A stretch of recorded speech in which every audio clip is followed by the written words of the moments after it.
It promised to be a dramatic day at the Olympics, and it delivered, with the Red Machine and Team USA giving a terrific nail-biting performance at the Sochi Bolshoi Ice Arena. Fans certainly getting their money's worth tonight. Kevin Owens standing by in the Olympic host city to give us all the details.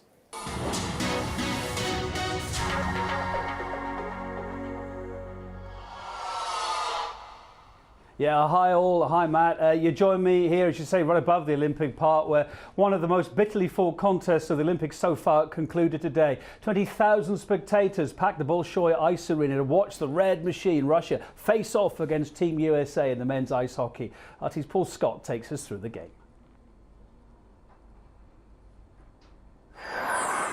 It promised a drama, and it duly delivered. One of the most thrilling ice hockey matches in Winter Olympic history narrowly went the way of the USA in the most dramatic of circumstances. It was 2-2 at the end of regulation time, with nothing separating the two sides. Russia captain Pavel Datsyuk led by example. He gave the home side the lead midway through the second period. A great moment for him. He, of course, plays his hockey in the NHL. But goals from Cam Fowler and then Joe Pavelski put the USA 2-1 up. Before that man, Datsyuk, was on hand again to level matters at 2-2 with 5 minutes to go.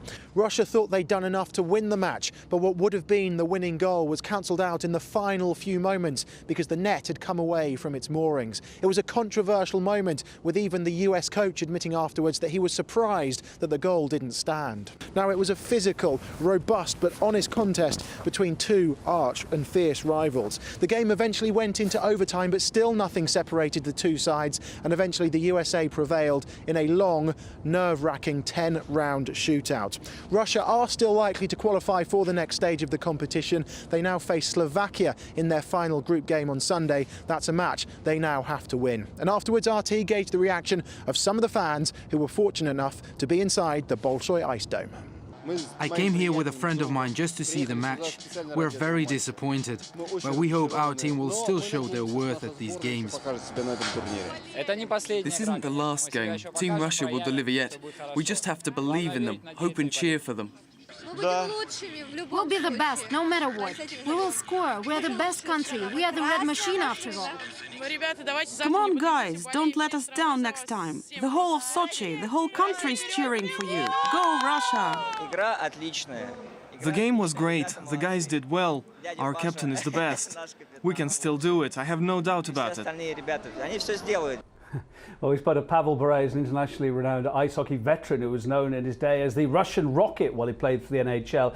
He told us the competition we're seeing now is as good as it gets. NHL and KHL stop regular season, and all the best players in the world come here and play for their countries. So it's so close. You know, I would. It's kind of the same thing. World Cup in the soccer. You know, who's going to win it? You know, Brazil, Spain, Italy, France. You know, so many good teams. That's why everybody watching and enjoying. Someone else watching that game was my very own colleague Anissa Naui. She rushed back to the studio here to tell us how she saw it all unfold. Sort of rooting for Russia a little bit secretly because my mother's here. She, of course, is an American. My husband's a Russian. My son, half Russian, half American. So it was an intense match to watch all together.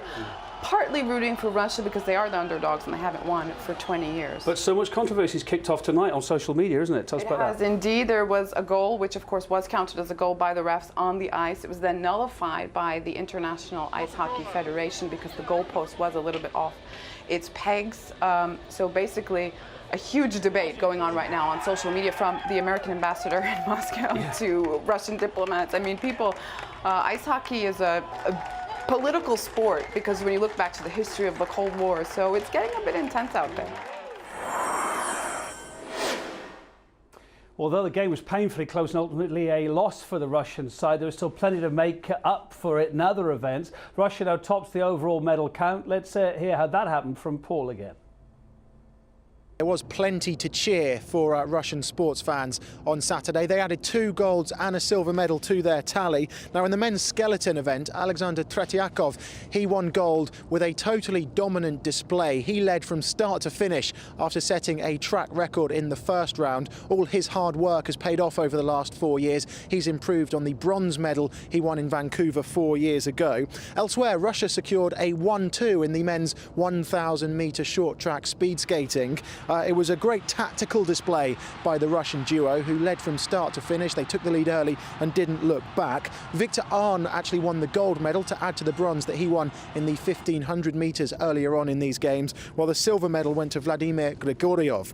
Now, those additions to the tally have moved Russia third in the overall medals table. Germany and Switzerland have more golds, but the host nation now has more medals than any other country. So good news for Russia. They've got more medals now, in fact, at the halfway point than they had in total during the last games in Vancouver. It's great going. But things didn't go so rosy, though, for the athletes taking part in the Women's Super G skiing this morning. Talk about challenging. 7 of the first 8 skiers failed to finish the event. Falls, missed gates, penalties saw athlete after athlete miss out on a chance at the medals. In all, in fact, 18 of the 49 skiers taking part didn't finish, but many of those unlucky ones still made their contribution. They contacted their teammates above to tell them about the harder parts of the course. Yeah, you guessed it, the success rate quickly went up after that. And talking of Olympic spirit too, a bit earlier I spoke to Roberto Carstlen, his Peruvian cross-country skier, a real character who competed despite having a broken rib. It was a very, very tough race for me. It was a long one. I was expected to be that way, given the injuries. And yeah, when I crossed the finish line, I had a lot of support that came from Peru, even from the gold medal winner. And the reason you've done this is to inspire youngsters to take up your sport back in Peru. Have you got a message for them back in Peru tonight, all your viewers? What are you going to say to them? Well, thank you very much for all the feedback. It took me a long time, a lot of pain to power through, but it was absolutely worth it. And I hope that you can use this message for a better use. Well, meantime, the Sochi Olympics are being scouted by other major sporting organisations, including Formula One. Officials and consultants to the premier racing brand have been judging the city and its authorities on the way they handle the Olympic Games. And going by what they've been telling us so far, at least, seems they're pretty enthusiastic about seeing those race cars roaring around Sochi. All you have to do is look around at the amazing effort and facilities that have been created for the Olympics. The same effort is being put in to create a world-class facility for Formula One, and I think that it will be definitely one of the best facilities in the world when it's completed. The passion is here, the can-do attitude is here, and the willingness of people to succeed, and I think this is key to the success of any Formula One project.